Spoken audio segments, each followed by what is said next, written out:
Hello दोस्तों, आपने सुना होगा कुछ लोग हिस्ट्री पढ़ते हैं, कुछ लोग हिस्ट्री क्रिएट करते हैं। जितने भी हिस्ट्री क्रिएटर्स इस दुनिया में हुए हैं उन सब में दो चीजें बहुत कॉमन थी। पहली कि वो हारने से नहीं डरते थे और दूसरी उन्होंने कभी गिव अप नहीं किया। They never give up.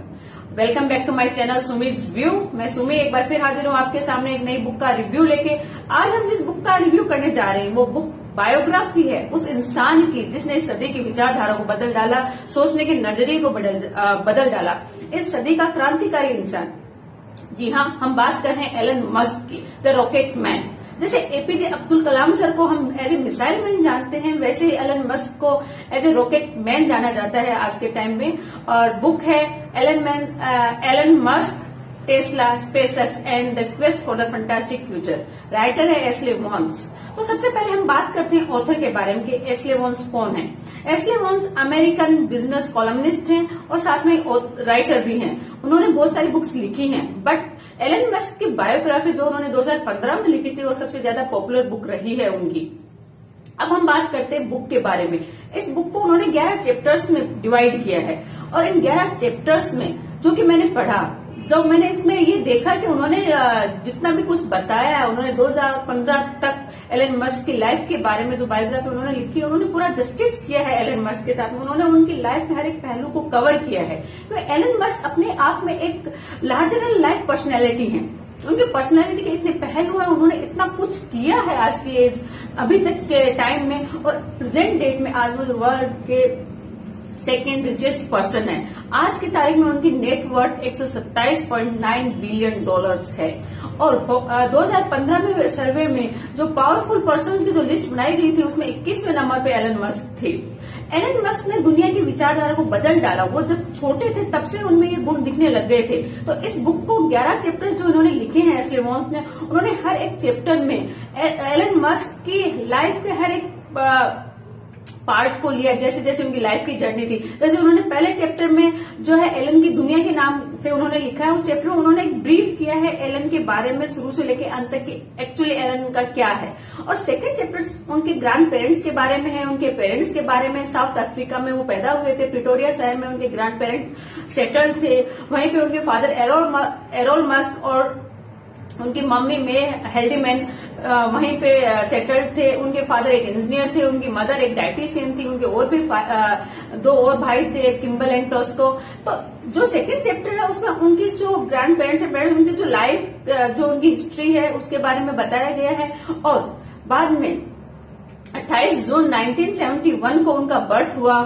उसके बाद में जो सेकंड चैप्टर है कि वो जब साउथ अफ्रीका से कनाडा शिफ्ट हुए और कनाडा में उनका क्या सफर रहा। वहां पे वो अपनी फर्स्ट वाइफ से मिले थे यूनिवर्सिटी में। वहां पे वो सारा दिन बातें करते थे रॉकेट के बारे में, स्पेस के बारे में, सोलर एनर्जी के बारे में। उनका एक मानना था कि अगर हम सस्टेनेबल एनर्जी का सोर्स क्रिएट कर ले तो जो ह्यूमैनिटी है उसके लिए बहुत जबरदस्त फायदा होगा, हम इस दुनिया को बचा पाएंगे। तो इनकी एक जिद है दुनिया को बदलने की एलन की, बट वो जिद है ह्यूमैनिटी को बचाने की, इस मानवता को बचाने की। तो एक पॉजिटिव वे में एक जिद है उनके अंदर, जिद्दीपन है और उसी की वजह से वो आज इतने सक्सेसफुल हैं, इतना ज्यादा चमत्कार उन्होंने कर डाले हैं। उसके बाद में उसका जो नेक्स्ट चैप्टर है वो चैप्टर है उनकी जो कनाडा से अमेरिका शिफ्ट हुए, उनका जो पहला स्टार्टअप था उसके बारे में। पहला स्टार्टअप उनका जिप2 1995 में उन्होंने अपने भाई किम्बल के साथ मिलकर बनाया था, जो कि बहुत ज्यादा सक्सेसफुल रहा था। जो जिप2 था वो एक येलो पेजेस टाइप से था जिसमें सारे जितने भी बिजनेसमैन वगैरह थे उनकी पूरी लोकेशन थे, मैप थे, उनकी डिटेल्स थी, उनके कॉन्टेक्ट नंबर्स थे। उसको उन्होंने बाद में कॉम्पैक्ट को सेल आउट किया था। कॉम्पैक्ट को सेल आउट किया, उससे उनको लगभग $22 मिलियन की इनकम हुई थी। उस एज में इतना यंग बच्चा इतना ज्यादा पैसे वाला, इतना मतलब सक्सेसफुल रहा था पहले ही बिजनेस में, पहले ही स्टार्टअप में। एक बहुत बड़ी चीज थी। इस चीज ने उनको बहुत ज्यादा मोटिवेट किया और उन्होंने अपना नेक्स्ट स्टार्टअप किया जो था जो उन्होंने नेक्स्ट जो बनाया था X.com। X.com का विचार उनको सिलिकॉन वैली में जब एज ए इंटर्न वो काम कर रहे थे उसी वक्त उनके दिमाग में आ गया था सन 2000 में। ये डिजिटल बैंकिंग का सिस्टम था X.com जो उन्होंने बनाया था। उस वक्त उन्होंने वो देख लिया था कि भविष्य में क्या होना चाहिए, क्या हो सकता है। एलन का मानना था कि क्या प्रॉब्लम है, जो प्रॉब्लम है अब उसका सॉल्यूशन ढूंढो। और वो सॉल्यूशन ढूंढना सबसे बड़ी प्रॉब्लम है। जो भी प्रॉब्लम हो जहां पे भी उनको लगती थी बैंकिंग सिस्टम में बहुत ज्यादा टाइम लगता था, बहुत ज्यादा ऐसी चीजें थी जो ट्रांसपेरेंसी नहीं थी, तो उनको लगता था इस प्रॉब्लम का सोल्यूशन होना चाहिए, तो उन्होंने x.com बनाया। x.com आगे जाके पेपाल के नाम से मशहूर हुआ, जिसको आप भी जानते हैं, मैं भी जानती हूँ, हर कोई जानता है। वो भी बहुत ज्यादा सक्सेसफुल रहा, लेकिन उससे भी उनकी जो एज ए सीईओ एलन थे, लेकिन जब उनकी पहली शादी हुई थी, वो हनीमून पे गए हुए थे, तो बोर्ड ऑफ डायरेक्टर्स को उनके जो सीटीओ थे, जो चीफ टेक्निकल ऑफिसर थे, उन्होंने उनको कन्विंस किया और एलन मस्क को बाहर का रास्ता दिखा दिया। बट उससे भी उनको $122 मिलियन का बेनिफिट हुआ पेपाल से भी।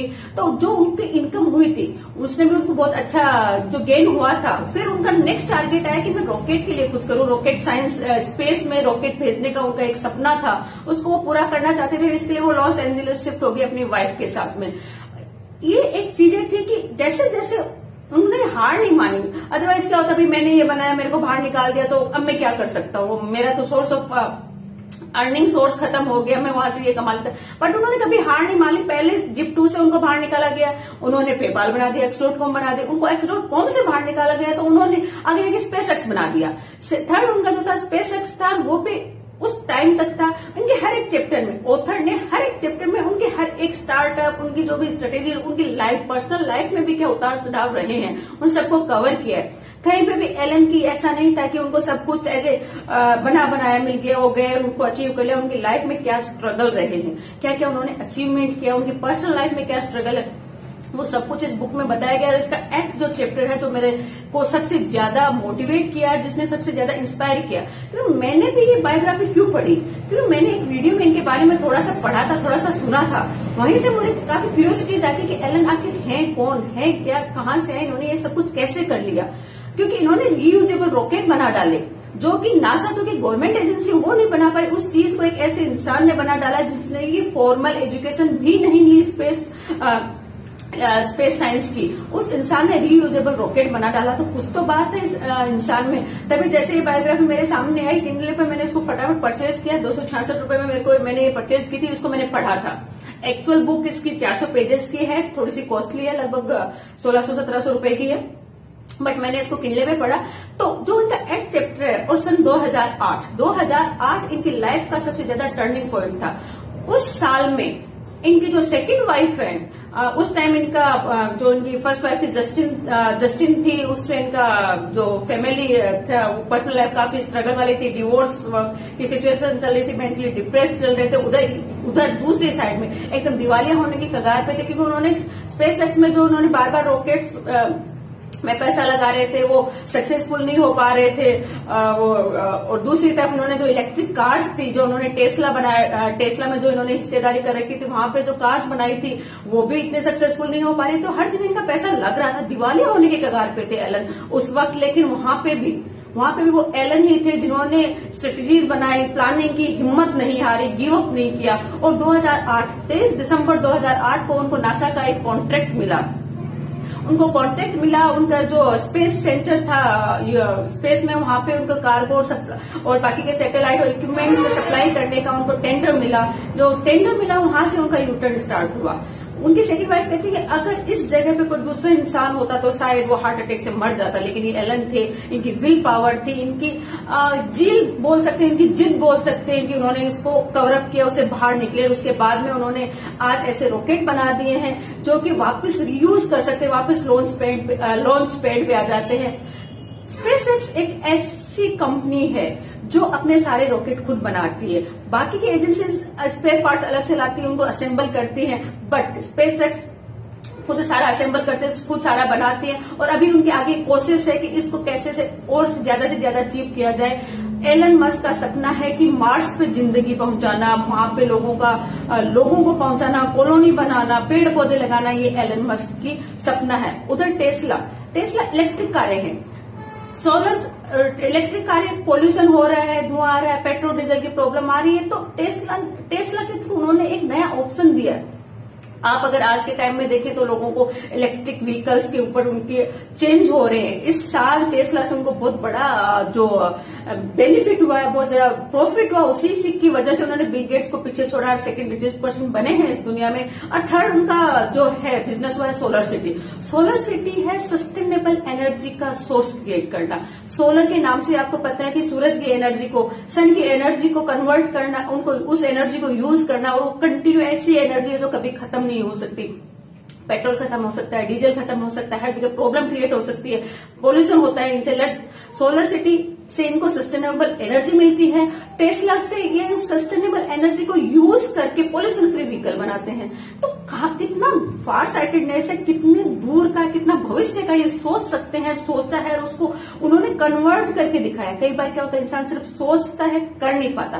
तो इस बुक में इनकी हर एक गोल का, अचीवमेंट का, स्ट्रगल का हर एक चीज को कवर किया। हर एक चैप्टर में उन्होंने अलग अलग करके, मैंने लास्ट जो 11 चैप्टर उसमें उन्होंने टेस्ला के एलन मस्क की यूनिफाइड थ्योरी के बारे में बताया है। तो एसले वॉल्स ने बहुत ग्रेट जॉब किया है, उन्होंने बहुत अच्छी बायोग्राफी लिखी है। ये गिफ्ट है उन सब लोगों के लिए, ये बायोग्राफी गिफ्ट है उन सब लोगों के लिए जो भी एलन मस्क के फैन है मेरे जैसे, उनको पढ़ना चाहते हैं, उनसे सीखना चाहते हैं। क्योंकि और स्पेशली एंटरप्रेन्योर्स के लिए, क्योंकि नेवर गिव अप वाली पॉलिसी पे ही एंटरप्रेन्योर्स काम करते हैं। वही एक पॉलिसी है जिसपे जाके एंटरप्रेन्योर्स आगे सक्सेस हो सकते हैं। बहुत सारे लोग इसीलिए सक्सेस नहीं हो पाते कि वो गिव अप कर देते। किसी ने कहा भी है, फेल होना बड़ी बात नहीं है, हारना बड़ी बात नहीं है, उससे कोई फर्क नहीं पड़ता। लेकिन बड़ी बात है कि आप अगर गिर के उठ नहीं पाते हो, आप हार के वापस कोशिश नहीं करते हो, बाउंस बैक नहीं करते हो, तो वहीं आपकी हार निश्चित हो जाती है। Failure is a option, Elon Musk कहते हैं। फेल होना एक ऑप्शन है, उससे कहीं दिक्कत नहीं, लेकिन फेल होके ही आप आगे सक्सेस होते हो। यही एलन की थ्योरी थी, और इसी थ्योरी पे चल के, चाहे उनकी पर्सनल लाइफ रही है, उसमें उन्होंने काफी, फर्स्ट वाइफ से उनका डिवोर्स हुआ, उनका पहला बच्चा मात्र 10 दिन का जो था वो सडन इन्फेंट डेथ सिंड्रोम की वजह से खत्म हो गया। तो कितना बड़ा सदमा उनको लगा होगा, हम समझ सकते हैं। चाहे उनका फर्स्ट स्टार्टअप था, वहां से उनको निकाल दिया गया, सेकंड स्टार्टअप था, वहां से बोर्ड ऑफ मेंबर्स ने उनके साथ चीटिंग करके उनको बाहर का रास्ता दिखा दिया, लेकिन किसी भी जगह उन्होंने गिव अप नहीं किया। आज वो दुनिया के बहुत सारे लोगों को इंस्पायर कर रहे हैं, यूथ को इंस्पायर कर रहे हैं, और एक ऐसा रॉकेट बनाया उन्होंने, एक ऐसी एजेंसी या ऐसी कंपनी बनाई स्पेसएक्स। वहां पे उन्होंने फॉर्मल एजुकेशन नहीं लेके भी उन्होंने इतना पढ़ा, इतनी बुक्स पढ़ी। तो ये भी एक चीज अपने को या किसी भी इंसान को इंस्पायर करती है कि जरूरी नहीं आपके पास डिग्री हो, आपने वो एजुकेशन ली हो।